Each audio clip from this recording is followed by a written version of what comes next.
اللہ تعالیٰ فرماتے ہیں وَلَا تُؤْتُوا السُّفَهَاءَ أَمْوَالَكُمْ، جو کم تجربے کار لوگ ہیں ان کو ان کا مال مت پکڑاؤ. ان میں عورتیں بھی داخل ہیں، مت پکڑاؤ. عورتوں سے مراد جو کم عمر بچیاں ہیں، 16 سال 17 سال کی کم عمر، ان کو مت پکڑاؤ. کیوں؟ اس لیے کہ اللہ کو پتا ہے کہ دوسرے کھا جائیں گے ان کا مال. لیکن کیا کرو؟ اللہ کہتے ہیں ان کی بنیادی ضرورتیں اس سے پوری کرتے رہو، بنیادی ضرورتیں، لیکن ان کو بتاتے رہو. قولوا لهم قولا معروفا، بتاتے رہو تمہارا اتنا پیسہ ہمارے پاس، یا گولڈ کی شکل میں، پیسہ کی شکل میں نہیں رکھیں، اس کی وراثت بتا دیں. اپنی بہن کو بڑا بھائی بتا دیں تمہاری اتنی وراثت یہ اس لاکر میں رکھی ہوئی ہے، جب تم سمجھدار ہو جاؤ گی یا تمہاری شادی ہو جائے گی، جب سمجھداری کے جو انتہائی عمر ہے امام ابو حنیفہ کے نزدیک وہ 25 سال ہے، 25 سال کی جب تم ہو جاؤ گی تو یہ گولڈ میں تمہارے حوالے کر دوں گا. اس کو خود سے بتاؤ. آج بتاتا ہے خود سے؟ کوئی پوچھے تو غصہ آنے لگتا ہے.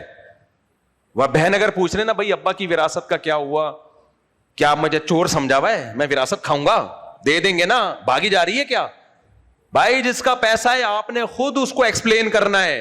دیکھو تمہارا اتنا پیسہ ہے اس لاکر میں رکھا ہوا ہے، ابھی تمہیں اس لیے نہیں دے رہا کہ تمہیں دوسرے بیوقوف بنا کے تم سے یہ کاروبار کے نام پہ نہ چھوڑ لیں گے، لیکن یہ تمہارا رکھا ہوا ہے، یہ ہے. بار بار دوسروں کو بھی بتا دو. تو جس کا پیسہ ہے اس کو خود بتانا پڑتا ہے. اس سے بھی پتا چلا کہ آپ نے مکان کا کرایہ مالک مکان کو دینا ہے، آپ کا ایگریمنٹ ہوا تھا 5 تاریخ تک دے دوں گا، 5 تاریخ کو اگر نہیں دیا تو اس کا فون نہیں آنا چاہیے. آپ کے ذمہ آپ فون کریں کہ بھائی 5 کو میں نے دینا تھا لیکن کسی وجہ سے میں لیٹ ہو گیا ہوں. یہ ہوتا ہے ہماری سوسائٹی میں. وہ خود پیچھے پڑ کے عذاب بنا دو گے، اس کو زندگی عذاب بن جائے گی. تو اس لیے اللہ نے فرمایا یتیم کو بتاتے رہو تمہارا اتنا پیسہ، یہ دکان طارق روڈ پہ تمہاری ہے، ہماری نہیں ہے، اس کا کرایہ جمع ہو رہا ہے. بیٹا جب تم 25 سال کے ہو جاؤ گے تھوڑا تمہیں سمجھداری آ جائے گی، تم دیکھ لو گے نا لوگوں کو ٹوپیاں کراتے ہوئے اور ٹوپیاں ہوتے ہوئے، تو پھر ہم تمہیں دیں گے. اور پھر 25 سال کے بعد ہینڈ اوور کرنا بھی لازم ہے، اس کے بعد تاخیر جائز نہیں ہے. امام حنیفہ نے قید اس لیے لگائی ہے کہ اس کا بھی امکان تھا کہ لوگ اس بیس پہ پیسہ رکھ لیتے کہ تم سمجھدار نہیں ہو، اور پھر 50 سال تک کہتے رہتے تم سمجھدار نہیں ہو.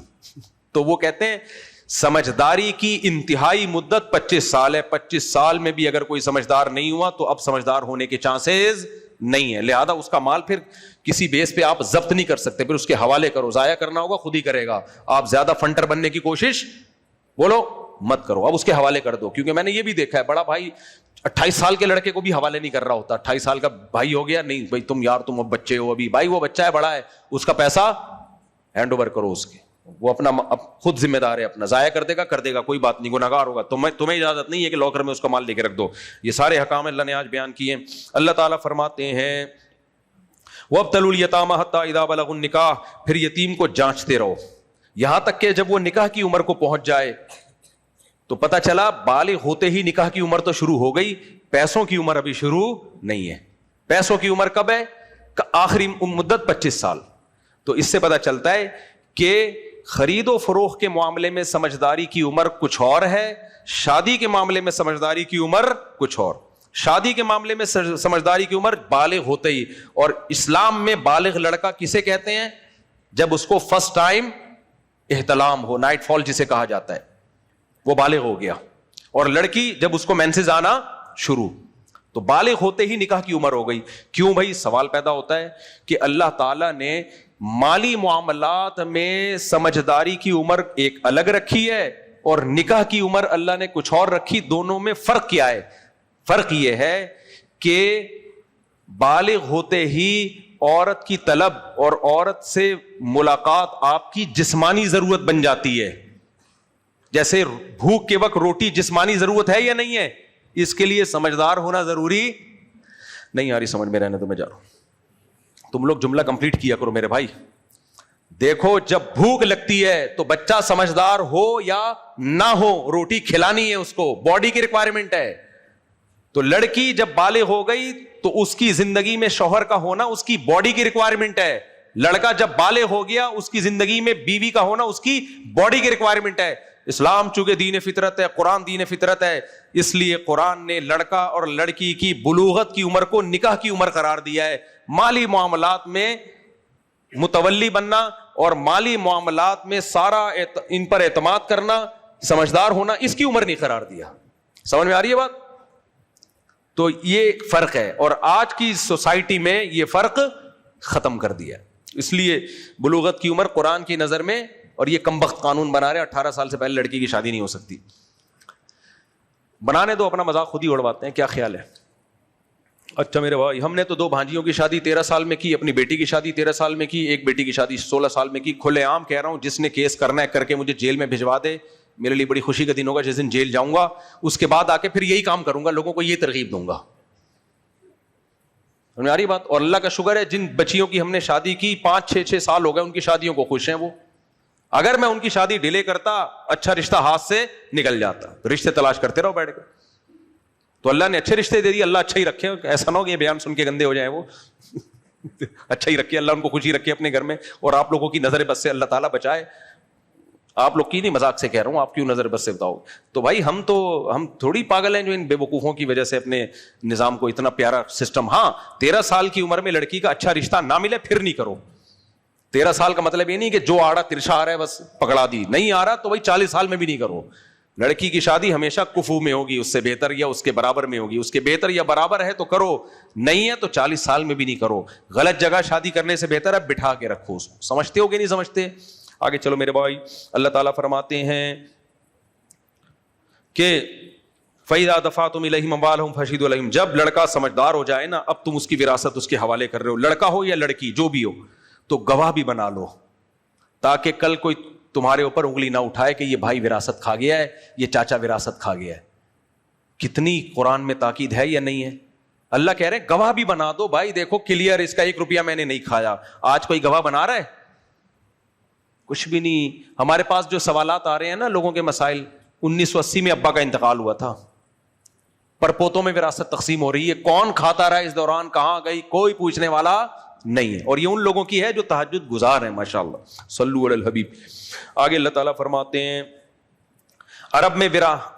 عربوں میں عورت کو وراثت میں کوئی حصہ ہی نہیں تھا, تو اللہ نے اس حکم کو منسوخ کیا. فرمایا للرجال نصیب مما ترک الوالدان والاقربون, والدین اور رشتہ دار جو کچھ چھوڑ کر جائیں گے مردوں کو بھی حصہ ملے گا.